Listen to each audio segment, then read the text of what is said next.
बाबू कहाँ इतना अजीब अजीब बात करते हो? क्यों ये दीपक ये किसको बना रही हो? मतलब मतलब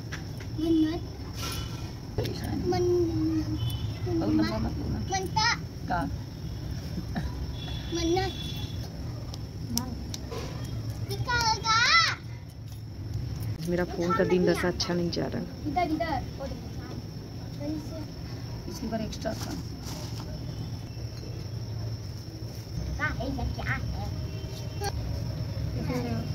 हाँ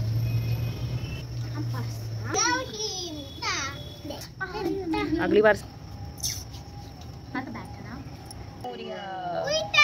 मंगल मूर्ति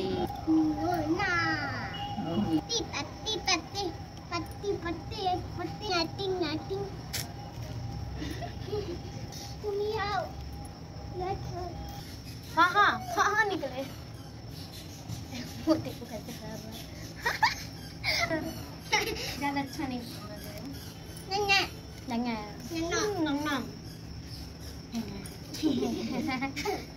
अच्छा नहीं लग रहे हो। अब हवा को भी मारोगे घर से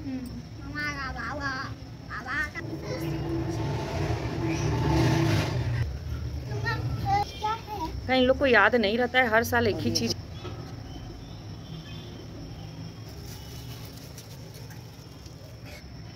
सब दाग का कमाल। मामा मामा मामा देतिया देतिया इसको क्यों मैं कर रहे हो? ऐसा मत करो। तुमको क्या गुस्से से गुस्से कर रहा है?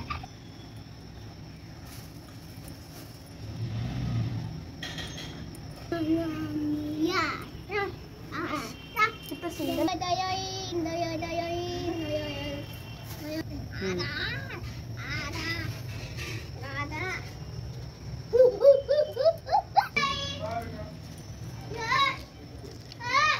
भैया आज पता है कितना बड़ा है लड्डू। हाँ इसी में से थोड़ा थोड़ा चढ़ा दीजिए और फिर बड़ा वाला रख दीजिए। अरे अरे अरे हाँ जला नहीं छुआता दूर था आंटी, कैसे जलेगा?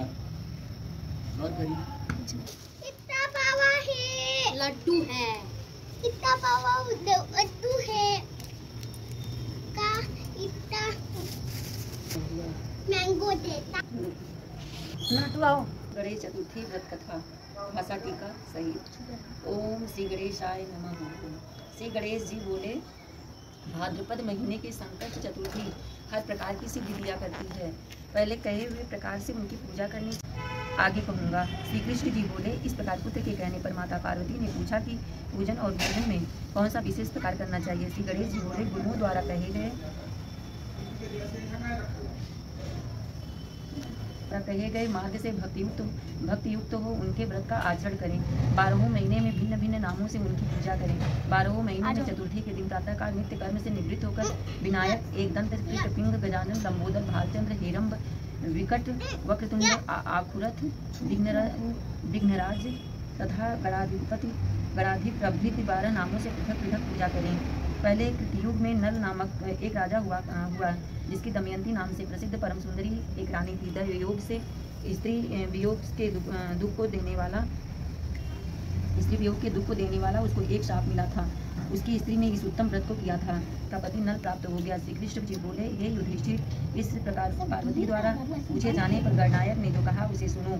श्री गणेश जी बोले, हे माता, नल राजा की विपत्ति क्रम से बढ़ने लगी। हाथी खाने से, हाथी घुड़साल से घोड़े चोरी हो गए, चोरों ने खजाना लूट लिया, दुष्टों ने महल में आग लगा दी। राजकार्य को चौपट करने वाले मंत्री भी राजा को छोड़कर भाग गए। राजा भी जुए में 7 महीने में ही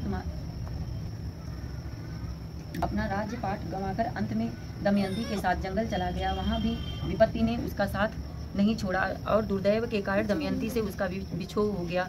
किसी नगर में जाकर राजा नल ने नौकरी कर ली तो किसी नगर में रानी दमयंती ने तथा अन्य किसी नगर में राजपुत्र ने अनेक प्रकार की व्याधि से पीड़ित वे सभी अपने अपने कर्म के फलों को भोगते हुए पृथक पृथक रहकर भिक्षा मांगकर दिन बिताने लगे। एक समय दमयंती महामुनि शरभंग के चरणों पर मस्तक नवाकर बोली। दमयंती ने कहा कि हे भगवान, मेरे पति पुत्र और विपुल राज तथा पहले के हाथी घोड़े आदि सारे ऐश्वर्य कैसे पुनः प्राप्त होंगे। गणेश जी बोले। इस प्रकार दमयंती का वचन सुनकर शरभंग ऋषि बोले, हे दमयंती, बड़े से बड़े संकट को दूर करने वाला और समस्त कामनाओं को पूर्ण करने वाला व्रत कहता हूँ, सुनो। भाद्रपद कृष्ण चतुर्थी संकष्ट चतुर्थी कही जाती है। उस दिन पुरुष स्त्रियों को पहले कहे हुए प्रकार से एकदंत गजानन का पूजन करना चाहिए। उस व्रत के करने से 7 महीने में ही तुम्हारा मनोकामना सफल हो जाएगा। गणेश जी बोले। तब दमयंती भाद्रपद महीने की संकष्ट चतुर्थी से इस व्रत को आरंभ कर लगातार 7 महीने तक गणनाथ के पूजन में तत्पर रही और 7 महीने के ही बाद उसके पति राजपुत्र और पहले की तरह समस्त ऐश्वर्य प्राप्त हुआ। श्री कृष्ण जी बोले, हे युधिष्ठिर, आप भी इस व्रत को करो, इससे आपका भी नष्ट राज्य पुनः आपको प्राप्त होगा और समस्त शत्रुओं का नाश होगा। हे राजन, इस प्रकार समस्त दुख को नाश करने वाला, अभ्युदय को देने वाला व्रतों में उत्तम यह व्रत मैंने आपसे कहा है। इति श्री स्कंद पुराणे श्री कृष्ण युधिष्ठिर संवादे भाद्रपद कृष्ण चतुर्थी व्रत कथा भाषा टीका समाप्ता। बोलो श्री गणेश की जय।